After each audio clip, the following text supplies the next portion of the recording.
Update के लिए देखते रहिए। हम आज यहाँ स्वामी आत्मानंद प्रांगण में, जो जज रोड पर 5.5 एकड़ ज़मीन में मेन हॉल के साथ जहाँ सभागार बना हुआ है, और हम 5 तारीख को, अभी 5 अप्रैल को स्वामी आत्मानंद शिक्षा समिति, जो हरियाणा अनुसूचित जाति शिक्षा समिति है, जो उत्तर भारत की सबसे बड़ी संस्था है धार्मिक समाज की, उसमें चुनाव प्रणाली 5 तारीख को संपन्न होने जा रही है, वोटिंग होनी है। ऐसे में हम पहले भी हमारे रामधारी नागर जी अध्यक्ष रह चुके हैं और अब की बार फिर वो मैदान में हैं। हम जानना चाहेंगे रामधारी जी, नागर साहब, हमारे चैनल पे आपका बात करने के लिए बहुत बहुत अभिनंदन। हम जानना चाहेंगे, जो ये चुनाव प्रक्रिया हो रही है, इससे पहले किस तरह से आप वोटों के लिए डिमांड कर रहे हैं, वोटों को किस लिहाज से लेना चाहते हैं? साथियों, पिछली बार 16 अप्रैल 2023 को हमारे चुनाव हुए थे।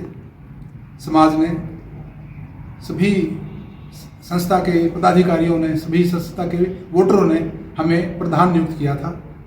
हमने ईमानदारी से 17 अप्रैल 2023 को ही एक पेपर पर एक नोट कर लिया था कि झज्जर रोड पर जो हमारी 5.5 एकड़ ज़मीन पड़ी है, 44 कनाल 19 मरले, वो 6 जून 2000 से विकास की बाट जोरी है। बहुत प्रधान आए हैं जिन्होंने इस पर कार्य किया या नहीं किया, वो आपके सामने है। कोई भी इस पर कार्य नहीं हुआ। हम 17 अप्रैल को ही हमने ये डिसाइड किया था कि सबसे पहले हम इस पर इसकी प्रॉपर्टी आईडी बनवाएंगे, क्योंकि प्रॉपर्टी आईडी बनने के बाद ही संस्था की जमीन संस्था के नाम हो जाएगी। प्रॉपर्टी आईडी के लिए हमने ऑनलाइन अप्लाई किया और वो रिजेक्ट हो गई। क्यों? ये जो जमीन है कॉमर्शियल जोन में पड़ती है। नगर निगम से हमें बताया गया कि ये जमीन प्रॉपर्टी आईडी कॉमर्शियल जोन में ही बन सकती है, क्योंकि जमीन ही प्रॉपर्टी आईडी कॉमर्शियल जोन की है, इसलिए इंस्टीट्यूशन में नहीं बन सकती, क्योंकि हमने इसकी जो प्रॉपर्टी आईडी अप्लाई की थी वो कॉमर्शियल जोन इंस्टीट्यूशन में की थी। साथियों, 10 महीने लग गए, 11 बार, करीब 10-11 बार हमने इसको रीसेंड करवाया ऑनलाइन, और सभी हर बार यही उनका जवाब रहा कि इंस्टीट्यूशन में इसकी प्रॉपर्टी आईडी नहीं बन सकती। इसकी करोड़ों रुपए इस पर प्रॉपर्टी टैक्स था। हमारा समाज करोड़ों रुपए भी प्रॉपर्टी टैक्स देने में असमर्थ था। अगर हम इसकी प्रॉपर्टी आईडी कम्युनिटी जोन में बनवाते तो ये ज़मीन ही हमारे से निकल जाती। हम इसकी प्रॉपर्टी आईडी ही नहीं बनवा पाते। हमने जुगाड़ तुगाड़ करके, रिक्वेस्ट करके, जो कंसर्न अधिकारी थे उनको दिखा के, अपना हमारे समाज की व्यवस्था दिखा के कि ये समाज सभी कास्ट के बच्चों को फ्री में शिक्षा देती है, इन बातों को सभी मद्देनजर को रखते हुए नगर निगम वालों ने हमारी प्रॉपर्टी आईडी इंस्टीट्यूशन में बनवा दी, और जो भी इस पर करोड़ों का प्रॉपर्टी टैक्स था वो भी माफ करवा दिया। हमने संस्था का इस पर कोई भी पैसा नहीं लगा। नहीं, जिस तरह से आपने बहुत अच्छा काम किया, समाज बड़ी, लेकिन विपक्ष के लोगों से जब हम बात कर रहे थे, उन्होंने कहा है कि इसमें कुछ धांधली हुई है या मटेरियल खराब हो गया, ये हो गया, इस तरह पे आप क्या कहते हैं? हमने इस पर जो भी मटेरियल लगवाया है बहुत ही अच्छा मटेरियल लगवाया है।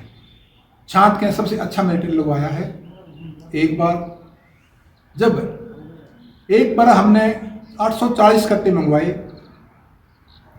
सोनीपत से मंगवाए।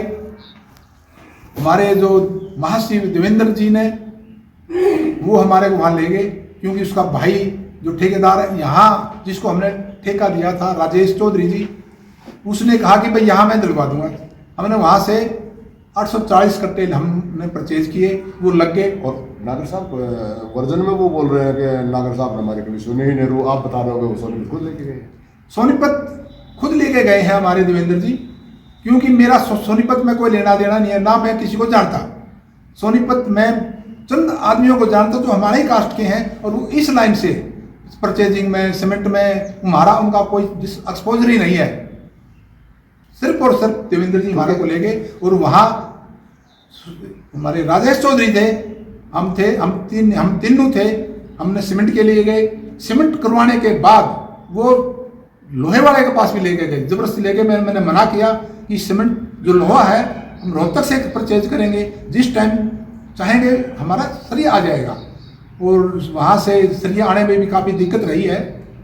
इसलिए जो आप बता रहे हैं कि भाई वेस्ट हुए हैं, उसके बाद 840 कट्टे हमारे लग गए। लगने के बाद लेंटर का जो समय था वो थोड़ा अभी आया नहीं था। हमने 100 कट्टे यहाँ से मंगवाए, 50 एक मंगवाए, वो 370 रुपये का मिला। और वो जो 840 हम मंगवाते थे वो 350 के मिलते थे। देवेंद्र ने मेरे से गाली गलौज भी करी, ये कहा आपने नुकसान करवा दिया। मैंने कहा कि भाई हम एक बल्क में तब मंगाएंगे जब लेंटर पड़ेगा। नहीं, उन्होंने गाली गलौज किया, जब उनके कहने से आप वहां से लेकर फिर वो इस तरह की बात क्यों? क्योंकि उसने कहा कि भाई ये 340 के क्यों परचेज करें आपने यहाँ से 370 के 370 रुपये कट्टा क्यों परचेज किया? 20 रुपये महंगा कर दिया आपने। 150 कट्टे में 3000 का चूना लगा दिया, इसलिए मैं वहां से परचेज करूंगा। तो अब समाज बैंक में जाकर अब समाज को क्या बताना चाहेंगे? जो भी हम ये बताना चाहेंगे कि बैंक में जाकर अपने हाथ से उसने फॉर्म भरा, अपने हाथ से उसने वोचर भरा। सीसीटीवी इस बैंक में जाकर से चेक कर लो, सारी हैंड राइटिंग उसकी है। और वो एक चेक उसका साइन करा हुआ था उसके पास, उससे उसने 840 कट्टे का ऑर्डर दे दिया। ठेकेदार उसके भाई था, उसका सगे चाचे का भाई है। उसने क्या किया, 4 महीने काम ही रोक दिया। उन 840 में से 100-150 कट्टे लगे होंगे, बाकी के वहां हैं, और काम रोक दिया। और 4 महीने तक उसने काम ही नहीं किया। और सीमेंट की जो डेट होती है, डेट ऑफ मतलब मैन्युफैक्चरिंग, वो सिर्फ 3 महीने की होती है। लेंटर तक 3 महीने तक का ही कट्टा लग सकता है। जब हमने लेंटर इसका 4 महीने के बाद बहुत मशक्कत करने के बाद, स्वामी दयानंद जी है, बसंत जी है, हमने देवेंद्र जी ने बहुत हमने कोशिश करी ठेकेदार से, भाई आकर लेंटर डाल दे, लेंटर डाल दे, लेंटर डाल दे। और उसने लेंटर नहीं डाला। 4 महीने के बाद काफी समाज के बंदों की सिफारिश करवाने के बाद वो 4 महीने के बाद आया। उसके बाद हमने नए कट्टे मंगवाए, क्योंकि लेंटर में हम उन कट्टों को नहीं, एक्सपायरी डेट के कट्टों को नहीं लगा सकते थे। हम लेंटर का और इस ढाल का भविष्य खतरे में नहीं डाल सकते थे। हमने बिल्कुल फ्रेश अभी सीमेंट मंगवा के लगवाई है। अभी समाज के लोगों का मानना है कि भाई देवेंद्र भी आपके साथ था, आपकी टीम में वो लोग थे, और अब वो दूसरे पैनल में खड़े हो गए हैं, आपका अपना पैनल है। तो ऐसे में समाज के लोगों से किस तरह से अपील करते हैं? देवेंद्र जी ने हमारा साथ नहीं दिया। हर पग पर उसने विरोध किया, ब्लैकमेलिंग किया। हमने ठेकेदार को भी इस ब्लैकमेलिंग पे किया कि भाई अगर इसको नहीं करोगे तो मैं साइन कहीं नहीं करूंगा। 189 रुपये की 2 आदमियों की कोटेशन थी, एक संजय की और एक हमारे राजेश चौधरी की। हमने संजय की जो कोटेशन थी उसको पास किया, और इसको हमने नहीं किया। ये उसने वहाँ भी झगड़ा किया, वहाँ झगड़ा करके रुक के ने, और उसने 185 की फोन पे ही कोटेशन मंगवाई। उसने कहा भाई 185 में करेगा, ये 185 में इसको दो, अगर इसको नहीं दोगे, क्योंकि रेट भी कम हो गया, और इसको नहीं दोगे तो मैं फिर भी चेकों पे साइन नहीं करूंगा। मजबूर हो गए, काम चलाने के लिए, हाल बढ़ाने के लिए हमने राजेश को ठेका देना पड़ा।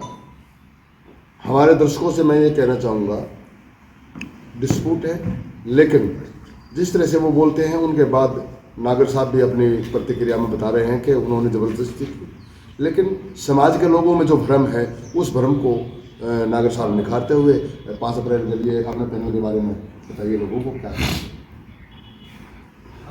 मैं इस संस्था के सभी वोटर्स को ये विनती करना चाहता हूँ, अपील करना चाहता हूँ कि हमारा जो पैनल है उसमें प्रधान के लिए रामधारी नागर है, उप प्रधान के लिए अमित लडवाल जी हैं, महासचिव के लिए पवन मोरवाल एडवोकेट जी हैं, सचिव के लिए सुभाष खट्टर जी हैं, और कोषाध्यक्ष के लिए कृष्ण कुमार बागड़ी हैं।